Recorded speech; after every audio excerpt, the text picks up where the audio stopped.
and we're here today with Jabari Johnson of Jabari Presents and Colors Party, Words with Friends. You're pretty much like a jack of all trades, yeah? Sort of. I mean, everything kind of has a connection to one another. So I like to think of everything as a natural progression. Even though I do a lot of things, it's not really just like, you know, I'm not a chef. Or, you know what I mean? I'm not like, I didn't totally jump out the window and do something that was so far gone. So yeah, everything is related in some way or another. Dope. Okay, cool. And so you're from New York, kind of all over the state. So when did you move to LA? I moved to LA. I mean, I try to live this like bi-coastal life, but I officially was like, I'm living in LA probably about a year ago. Oh wow. And so yeah, I've been out here, but I mean, I'm always back on the East Coast, literally every month for Colors, and then just like traveling, doing a whole bunch of other stuff, just always back. But yeah, I try to be bi-coastal as much as possible. What was it like? Chandler relocating from New York to LA, and like with the different attitudes as far as like your craft and the entertainment industry? I mean, one thing I would say is like LA people are very laid back. So, you know, when you come from New York, you have a sort of like, everybody is essentially like struggling and like really hustling and trying to like, you know, make something of themselves. And so, you know, you work from sun up to sundown. You're always, you know, meeting somebody or, you know, pursuing whatever your craft is. And you know, we don't have things like the beach, you know what I mean? We have the beach, but it's like, it's dirty, you know what I mean? So it's like, you might get glass in your foot, like Jones Beach or something, you know? So it's like, yeah, I mean, there are so many, like, we don't have the whole, like, nature element with hiking and all of that stuff. It's just not that there. So it literally is like a concrete jungle, you know what I mean? And the things that we do for fun are not these, like, elements of nature, I would say. So, so with that, it's just, life just becomes, like, really about hustle and bustle. You're always, you know, next to somebody, even if you're just on the train. If you're just going to work, you have to deal with people on almost like every aspect of your life. So when I came out here, I still have that same sort of hustler's mentality, and I, you know, really put a lot of energy into all the things that I do. But then it's like, you know, always sunshine, and it's like I don't have to, you know, go through a long debate in my head on like whether I want to get juice or not from the store. You know, because my bags are going to be too heavy, I just put it in my trunk, you know. So it's like those things, they make life easier, but at the same time I still give that 110%. So that, to me, that was like the biggest difference of moving out here. It's like, you know, I'm still very busy, but at the same time I like, life isn't as hard as it was for me in New York. Okay. Yeah, it definitely is more like zen out here, and you can kind of be outside all the time. That's what I tell people, especially just coming from being in Baltimore and like DC area, that my favorite thing about being here is like I'm outside all the time. Yeah, I even got a little tan, you know. Yeah, so did I, because we're having this ridiculous heat wave, and then the best thing to do is pretty much just like go hang out at the beach, which is still hot, but you're in the sun and it's way cooler than being more inland. And so I have progressively gotten more tan as well. From the sunshine. Nothing wrong with a little glow.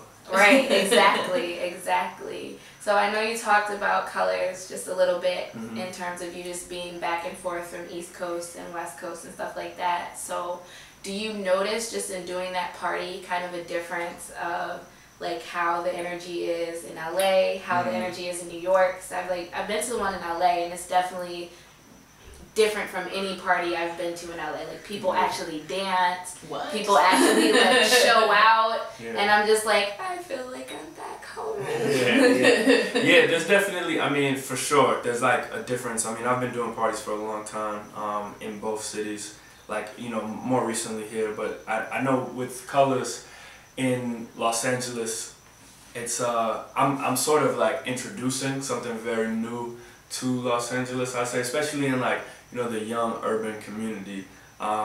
So many people are used to going to places that are very exclusive and not inclusive. So, you know, you go to a party, you go to a club, and there's a VIP section, and like people are on the dance floor, not dancing, of course, in typical LA fashion.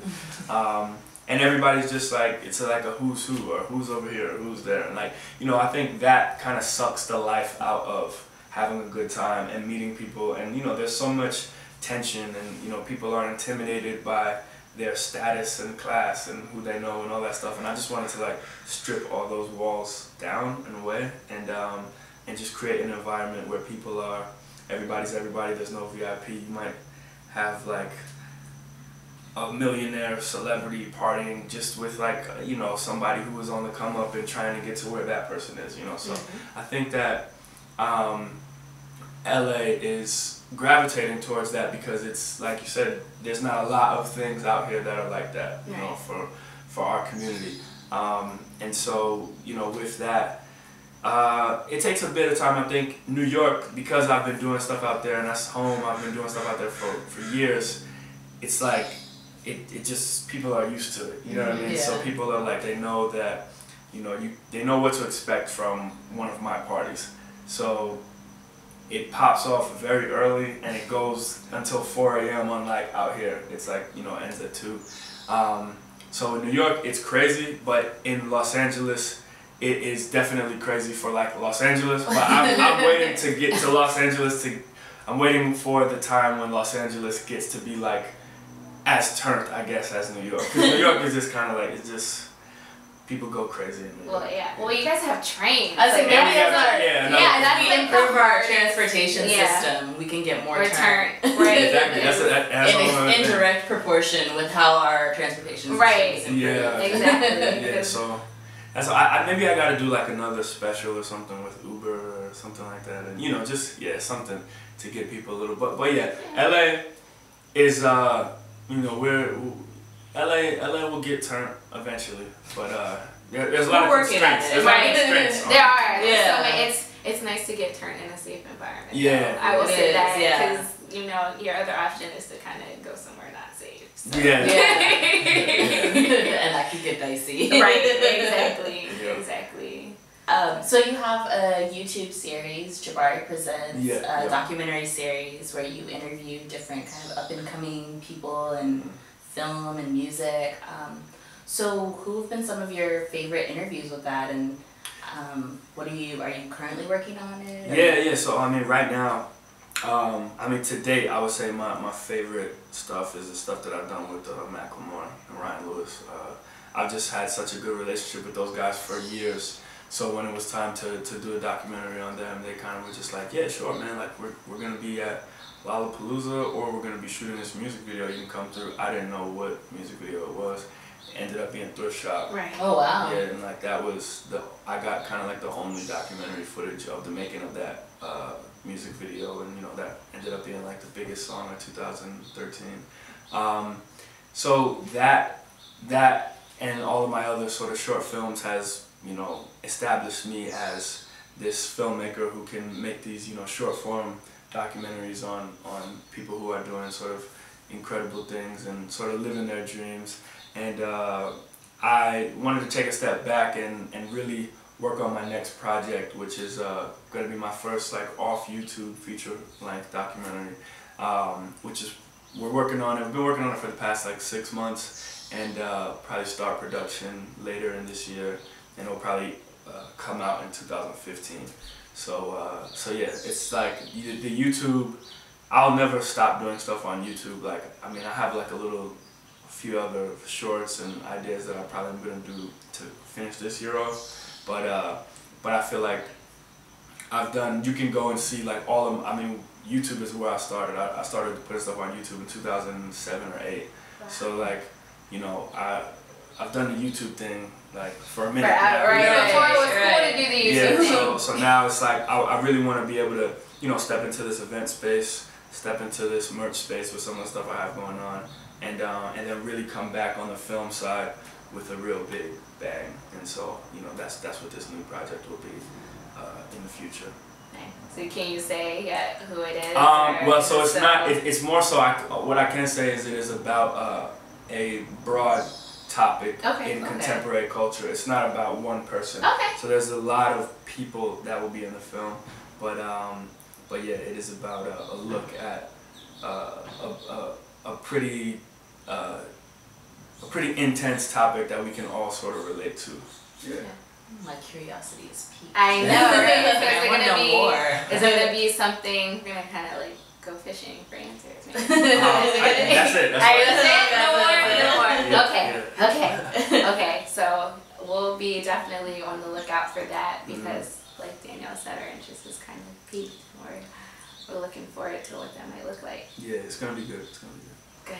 And you have a podcast also, right? Yeah. So over the past maybe 2 or 3 months, I just started getting into the podcast world, and really, my best friend, she told me about podcasts. Like, she was like, "Yeah, you should have a podcast," and I was like, like I don't really listen to podcasts like that, and she kept like sending me links and talking about other podcasts that were good, and then I started listening to podcasts, and like the first one I listened to was Bill Burr's The Monday Morning Podcast, and Bill Burr is like a really big comedian. He's a lot of people know him from like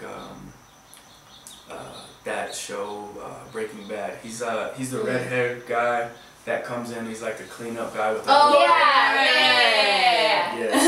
he has a really funny podcast, but then I was like, that's how I was introduced. But then I started listening to like Joe Rogan podcast, and then whenever I had like a question about entrepreneurship or something marketing and all these sort of things that I read a lot of books on like business and stuff, so I would just look for podcasts on some of the topics that the books I was reading, like some similar topics, and then I just found so much valuable information in podcasts, and I was like, well, I'm having so many conversations with my friends. Like, I have a pretty eclectic group of friends, I would think, and a lot of the conversations I had with my friends, I would wish that people who asked me certain career advice and certain questions could sit in on. Right. And I was like, man, these people ask me this stuff on email or Twitter or whatever. I wish I could just record this conversation. And then that's just what it was. And then I just was like, let me call it Words with Friends, because that's what it is. It's Words with my friends. And it's been super fun. And it's like it's changed my life because podcasting is like super easy, and it's like you don't have to do any. There's no camera. People don't have to get all dressed up. So a lot of times I just do it in people's houses or my house, and it's just people are pretty raw and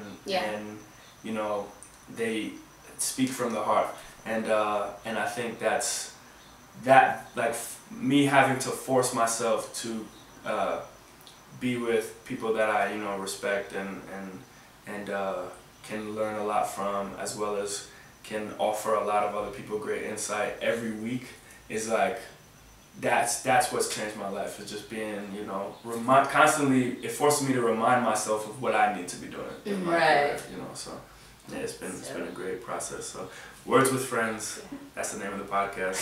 It's in the iTunes store and SoundCloud.com/Jabari.